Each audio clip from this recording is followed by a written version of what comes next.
From the endless trash talks and 2 canceled fights to facing his first career loss, Tommy Fury!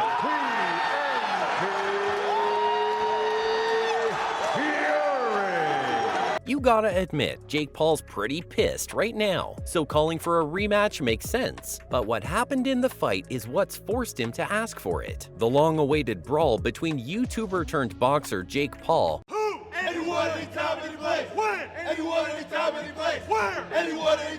and the new and promising boxer Tommy Fury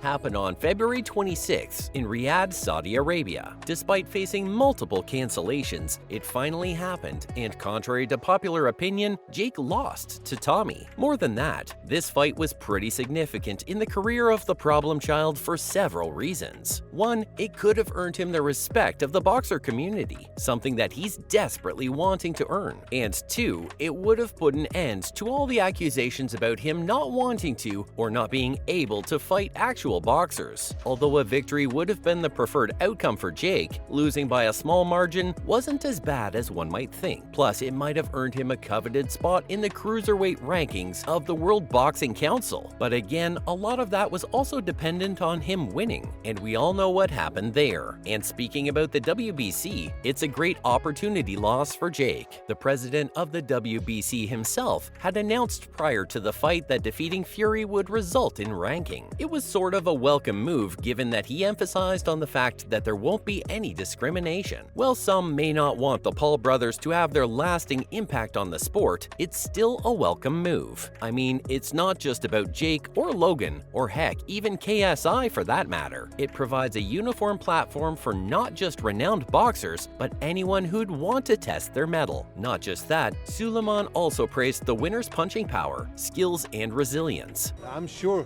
that will be fun, and as I said, it's going to be a new game after they already fought. I was very happy to see the sportsmanship after the fight, and it's a great night for the sport. So you could say that Jake put a lasting impression on him. So let's just talk about how Tommy dominated the game, even though he won by a close margin. The 8-round bout between them went the full duration, and despite putting up a good fight, Jake wasn't able to secure the victory he was hoping for. As a result, Fury managed to secure a win through a split decision. But how did that happen? Well, for starters, Fury was already on a 9-win streak, so he was already ahead. And even if we keep aside the real boxer versus pretend boxer debate for a minute, there's more to it. Like Tommy's got all of his stakes in the game, you can't say the same for Jake. And without a doubt, Fury's game was top class. He decided to adopt a far more aggressive approach than Jake was hoping for. This had already put Jake on the back foot since the beginning. You could give credit to the extended pressure Tommy felt fighting Jake, especially since many noted he was far more aware of his surroundings than he's ever been before. This led to the first clinch of the fight, and in turn helped tilt the mood of the match in Tommy's favor. Both fighters grabbed each other to disrupt their opponent's rhythm. There, isn't it, from Jake Paul, that right hand over the top. Or to create an opportunity to reset the distance. Landed a decent shot there. They cheered that right at the back of the hall. Tommy Fury's legs were unsteady momentarily, I think.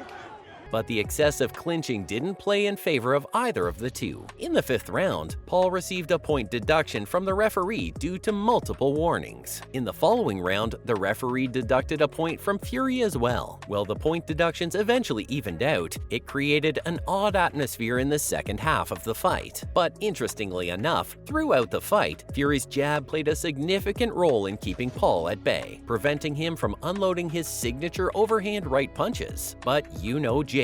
He kept on striking back without stopping, and actually it did, for a short time, succeed in slowing down Fury. But as the match progressed into the 8th round, it seemed like Fury was ahead on the scorecards. Paul had realized that he needed to be smart about the play and surprise his opponent. Maybe it was luck or his quick thinking, but Paul was able to land a well-timed left-hand punch on Fury. And for the first time, we saw Fury seriously losing his balance and touch the canvas. Although Fury was wasn't seriously injured, it made sense that he was at the edge by the end of the 8th round. Despite all that, he fought back fiercely until the end of the bout. The 10-8 round in favor of Paul added an extra layer of suspense before the official scorecards were revealed. But no matter the decision, it was really nice to see them both appreciate each other. Sounds strange hearing Jake appreciate someone, doesn't it? We all know that he's a trash-talking machine. This is a fight 2 years in the making.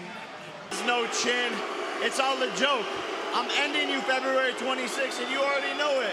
You're not built for this moment. You're an imposter. It's all a bravado. It's all fake confidence. He's gonna get knocked out by a Disney star. That's same, plain and simple. That's it. End of story. You'll see, bro. But this time, he did actually appreciate his opponent. Not once, but twice. Once in the press conference, and then later in a video posted on social media. And the feelings were mutual from the other side as well. In fact, Tommy admitted that Jake was a much tougher opponent than what he had anticipated. So I guess we can put some respect on Jake's name, right? But no matter what they say, deep inside, Jake's hurt. And we can see that. I mean, it makes sense for Tommy to say a few good words since eventually he's the one taking the bag home. But coming from Jake, it's most probably a way to cover up how he really feels. And I'm saying this from how I've seen him behave in the past. But again, he's never lost before either, so I might be wrong. No matter what it is, at the end, Jake won't let this go so easily. He's already asked for a rematch. In fact, he told everyone in the post-match conference that he had already talked to Tommy about it. I'll come back. I think we deserve that rematch. It was a great fight, a close fight. I don't know if I agree. Tommy too seems all okay with a rematch. Not sure if it's overconfidence talking or that he too realizes that it was a close match. Either way, it's nice to see them not break into a toxic rivalry, especially given that this was Jake's first ever boxing fight loss. Again, I'd want to reiterate how refreshing it is to see Jake in a positive mood. He's pretty determined to make a quick comeback. Oh, and just to be clear, it's not just empty words.